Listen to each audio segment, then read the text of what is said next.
Hey everybody, welcome to another episode of Memes of the Week. If you want to catch the latest Memes of the Week's videos, then subscribe to me over at MGTOWTV. Link is in the description. Plus you'll get content from people like Turd Flinging Monkey and Terrence Bob, just to name a few on that platform as well. Also, before I get to the memes, first a word from today's sponsor, Profit Specialist Group. Why let some woman use her points to fly her dog to Fiji first class? If you're a business owner, stop paying for your customers' reward points, bonus air miles, and cash back. Robert Rivera is a fellow MGTOW that helps businesses that take credit card payments get rid of those fees you pay to the bank. If you're accepting credit cards, he can save your company $6,000 or more annually on the fees. Watch the tutorial video or visit the Cash is King CC website. These sponsor links are in the description. Anyways, now on with the memes. This first one shows us that most guys in the world are actually submissive, and they don't even know it because their wives degrade them simply for folding the towels wrong. But I'll tell you why guys pay to get degraded by dominatrixes instead of their wives for free. Because the woman you don't pay for is more expensive in the long run. Plus you pay her so she can stop degrading you after only 1 hour. Next up, we have a perfect example of a guy passing a poop test. His girl says that she wants to travel. He tells her to go outside and pick up a basketball and take 3 steps.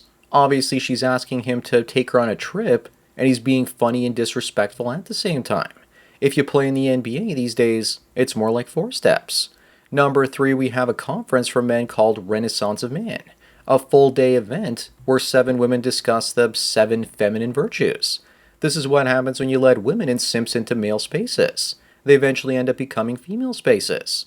They keep men in the title, but everything else gets a vaginal makeover.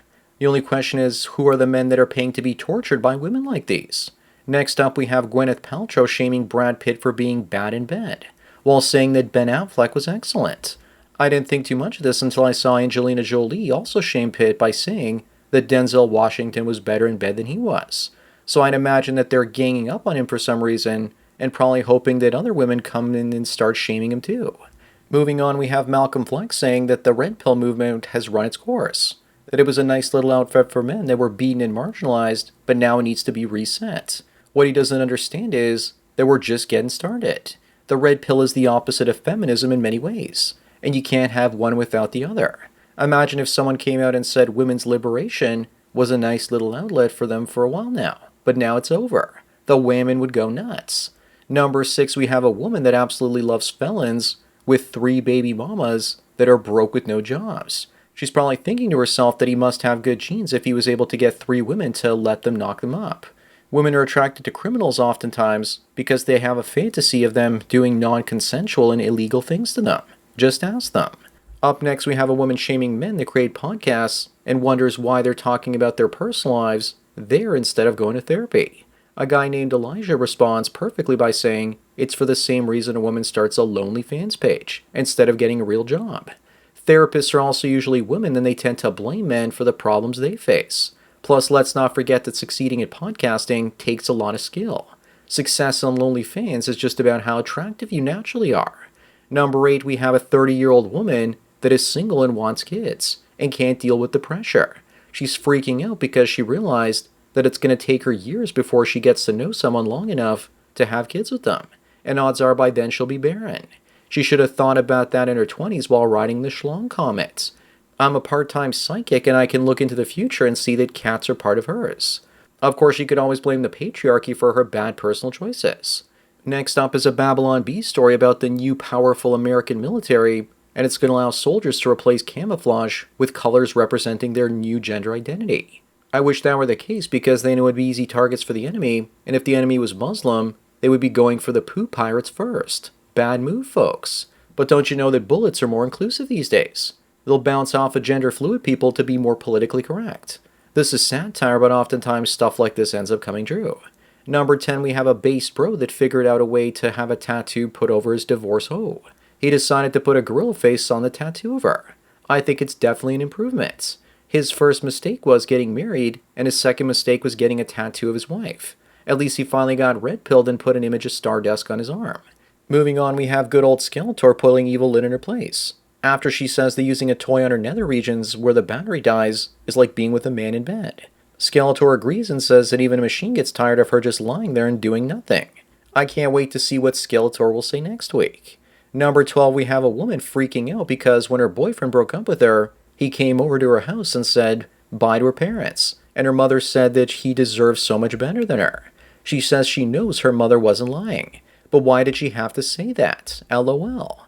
Up next is a fed-up single 32-year-old woman furious at the atrocious dating scene. She's complaining that she's been ghosted by many men, and she says men need to do better. But shaming language isn't working anymore. Maybe she should work on becoming someone that men actually don't want to ghost. But of course that means taking accountability for her actions, which is women's kryptonite. In the end, the one common denominator is her, and not all men. Unless it's all the smash and dash chat types that she's complaining about. Up next is a woman that's more muscular than your average man and says that people call her Kendall Jenner on steroids. People are commenting on her perfect face though. I doubt it looks that good and is probably a photoshopped image. Then again, maybe it's not if you see this image. This is probably how this woman posts pictures on dating profiles. The same way that a fat woman does because most men wouldn't want to go anywhere near roided up lasses with hemorrhoid-filled asses. Number 15 is a woman telling a man what she prefers from men. Men have to pay for dates, propose marriage, work, and bring home the money. He tells her he prefers women that don't sleep with 10 men and have their first child after they're married, and not before they tie the knots. Only 10 though. That's still a high number, and even 1 means it's more like 5. Most are like this one that have stopped counting at 53. Moving on, we have a demonstration on how to pick up girls in America. On your first date, she looks into your eyes across the table covered with a party-sized pizza and asks you what you brought to the table besides the pizza. Well, you say, I already have a cherry picker. If she still can't find a good man, then tell her to go find a boyfriend at SeaWorld. Up next with all the single women that no one wants to pick up, or more accurately can't pick up because they're too large thanks to feminism and fast food, you can sure bet that this is what the cat food industrial complex is doing after they invented feminism. If you wonder why, it's because like this one says, men dump women that are too argumentative. I guess that a woman can't exactly argue with a cat, so at least they're safe. Number 18 is one of the top ones from this week, and men are admitting that the real reason many are single is because dates feel like job interviews, which in reality they are. Yes, you're being interviewed for your new job as someone else's source of income, entertainment, and validation. But once something becomes work where you can get let go at any time and be forced to keep paying, do you really think that guys are going to fall for that anymore? In reality, why don't men date and marry? Because there's nothing in it for them anymore. Up next, we have a 70-year-old man that identified as female to enter an all-ladies poker tournament in Florida. He beat all 82 of them and took the almost $6,000 in prize money. They tried to gang up on him and beat him, but failed. And poker is a fair playing field, so if 82 women can't beat a geriatric grandpa, then you know they aren't very bright. I guess women don't like it when men enter women's spaces and take all the spoils from spoiled ladies. Number 20, we have Emmy, and she's having a sale on her Lonely Fans account for only $6. All of it that she's ever made ever. Then one message later, she's wondering why no one wants to put a ring on it. Why pay for a $6,000 engagement ring when you can see everything for $6? Also, why should anyone put an artificially inflated rock on a depreciating asset? Up next, we have Saudi Arabia opening up and letting LGBTQ LMNOP visitors in. Looks like the House of Saud has fallen. They'll probably upgrade them to the penthouse suite because it's closer to the roof that way. I feel sorry for all those Saudi rooftops in Arabia. They look so awfully lonely. But I don't think this is a real story and it's just fake news. Pretty much everyone needs a special permit to enter that country these days. Number 22 is Christina Aguilera painting vag designs on all her fingernails for her first ever podcast. But if a man did that with his genitals, people would say he's gay. But a woman doing it is liberating and empowering. Women are always going off on how men are obsessed with sex, yet they're the ones always cheerleading for their cooch. Moving on, we have some wokester thinking that the fact that gender studies graduates can't find a decent job after college is a testimony to the failure of the capitalist system. Yes, because professional male bashing is needed as a professional skill these days. In reality, it's a pyramid scheme for the colleges. They use their graduates to go out and recruit new students to keep the student debt industrial complex flowing. I find their lack of interest in work rather disturbing. Next up, we have now learned that having one gay pride month is not enough in Canada. But now we have an entire pride season. But look on the bright side. Once pride becomes a whole year-round thing, no one will care anymore. Finally, the last one for this week, Number 25 is a black woman making demands on a black man saying that he has to have a house, a car, and money, and in return, what she brings to the table are another man's babies.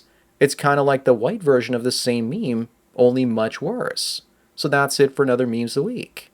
Remember, I make these for free, so donate in the PayPal and subscribe star links below for more content like this. Also, once again, check out MGTOWTV for content you can't get anywhere else. You're definitely going to enjoy it. Anyways, enjoy the rest of your day, and cheers.